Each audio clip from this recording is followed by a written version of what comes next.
as Friday, which marks the end of our weekly newscast. Good evening and thanks for joining us on Primetime News. I'm Michael Madimba. Leading tonight's bulletin. The Deputy Minister of Home Affairs, Immigration, Safety and Security, Daniel Kashikola, says the Southern African Regional Police Chiefs Coordination Organization has made significant headway towards strengthening cooperation as well as fostering joint strategies in the management of all forms of cross-border and related crimes. Here is more on the story by Makon Lovu.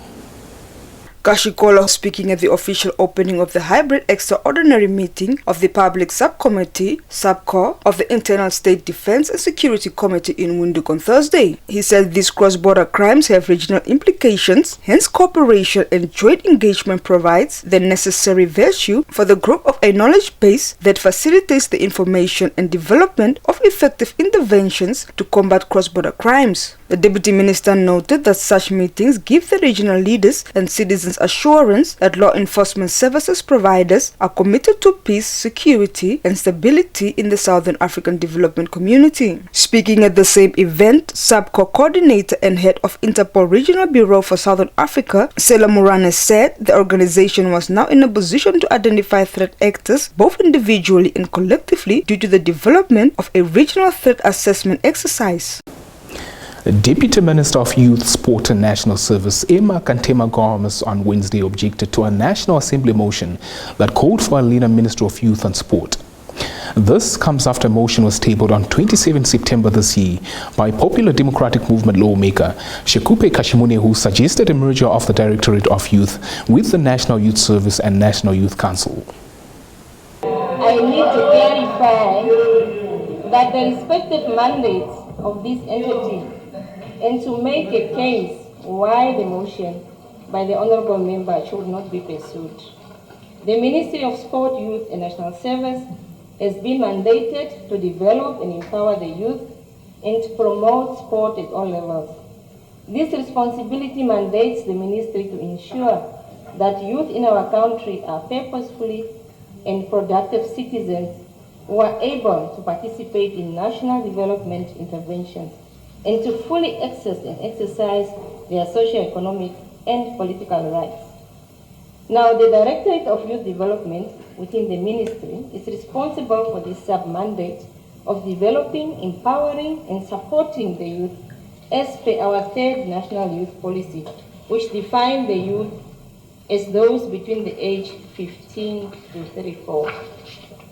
The mover, Honorable Kashimune, I should remind you that the mandate of the National Youth Service include the objective functions and powers that are completely distinct from the mandates of its sister entity, the National Youth Council, as well as the Directorate of Youth under the Ministry. The National Youth Service offers 3 independent programs. These are National Service Basic Recruit Training, followed by Voluntary Service, as well as Skills Training. Cardinal among the mandate of the National Youth Service is that while the service may not create direct employment for the youth, it rather provides the youth with opportunities for further studies and training so as to enhance their chances of employment in the labor market, including becoming entrepreneurs and thereby creating employment for others. Moving on. The United Nations Population Fund recently handed over dignity kits to 375 adolescent girls, pregnant women, as well as lactating mothers at Onambutu Combined School in the Ongwena region. Dignity kits help women and girls maintain proper hygiene and are a critical component of their UNFPA humanitarian response. Speaking at the official handover of the kits, UNFPA officer in charge Loide Amkongo said, in support of national efforts, UNFPA received funding from the government of Japan through a project which focuses on filling the gaps in gender-based violence and health. She stated this project is in 8 regions of Namibia and targets vulnerable women and girls, as well as engaging men and boys. Amkongo said the 375 beneficiaries were identified from various schools in the region and from the Enana Maternity Waiting Home through the Ministries of Health and Education to ensure that the needy receive the items. On to news from neighboring South Africa, where its government on Thursday welcomed the signing of the peace agreement between the government of Ethiopia and the country's regional forces Tigray People's Liberation Front. South Africa's Department of International Relations and Cooperation in a statement said this agreement signals a commitment to ending the use of forces to settle differences and disputes, and it confirms the correctness of South Africa's principal position that political differences are best resolved through meaningful dialogue and diplomacy. On Wednesday, the Ethiopian government and the Tigray People Liberation Front agreed to permanently silence the guns and end the 2 years of conflict in northern Ethiopia after days of peace talks in Pretoria, South Africa. South Africa pledged to work with all parties to ensure that peace is maintained in Ethiopia, according to the statement, which added that there are no winners in wars as they do not solve problems. The statement said the real heroes are those who work towards building peace and sustaining it. We therefore call on the leaders of both parties to continue to work towards maintaining this peace through implementing the agreement in full. Reporting for Primetime News, Linnea Dishana.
Primetime Bees is a segment that makes sense of all things business and economics. And leading the segment tonight, Minister of Mines and Energy Tom Alwendo says African countries must develop their own energy transition timeline that takes into account the urgency of the climate change crisis and the need of the African people. More on the story compiled by Maggie Thomas.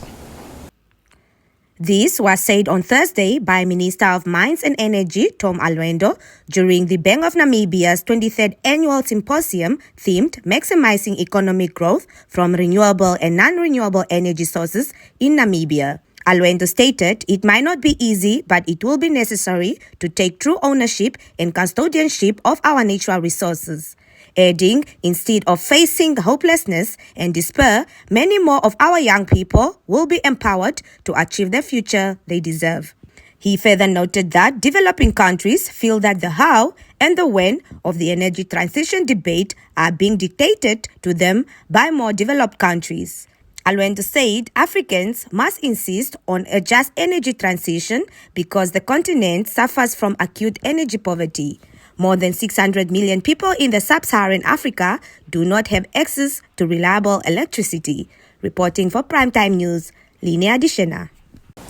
Minister of Environment, Forestry and Tourism Pohamba Shifita on Thursday said Namibia will continue to support the tourism sector in order to attract more visitors, as the success of the sector has a positive impact on the country's economy. Namibia's Deputy Minister of Environment, Forestry and Tourism, Heather Simbungu, highlighted this when she officially opened the 22nd edition of the Namibia Tourism Expo 2022 in Windhoek. She said in a statement while welcoming delegates and exhibitors, an event of this magnitude is good for tourism development and destination marketing, more especially as they endeavor to recover the sector from the impact of the pandemic. The 3-day Tourism Expo from Thursday to Saturday serves as a platform for all service providers, suppliers, tour operators, travel agents, consumers, destination marketing organizations, and the media to promote and market their products and services to each other and directly to customers. Sumbungu noted the sector remains cautious as the World Tourism Organization continues to call for stronger coordination on travel protocols between countries to ensure the safe restart of tourism and avoid massive losses of the sector. That's where the top news ends for this evening. Kindly stay tuned for the business and economics roundup, followed by what the weather has in store for us.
Welcome to Sport Planet.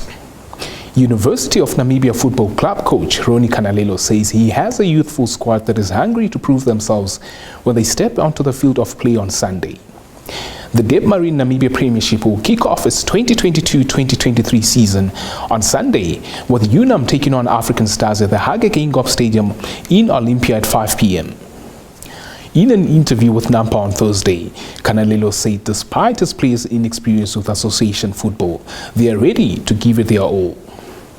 On to the English Premier League, where Arsenal face a stiff test of their Premier League title credentials when they travel to Chelsea on Sunday, while Liverpool desperately need to win at Tottenham to claw back ground on the top four. With just 2 league games left before a mid-season shutdown for the World Cup, Arsenal are surprise leaders, 2 points ahead of defending champions Manchester City. Now, City will expect to go top on Saturday when they host Fulham at the Etihad, aiming to crank up the pressure on Arsenal for their game at Stamford Bridge the following day. Stand by for your sports roundup.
With the sports news, we've come to the end of tonight's primetime news.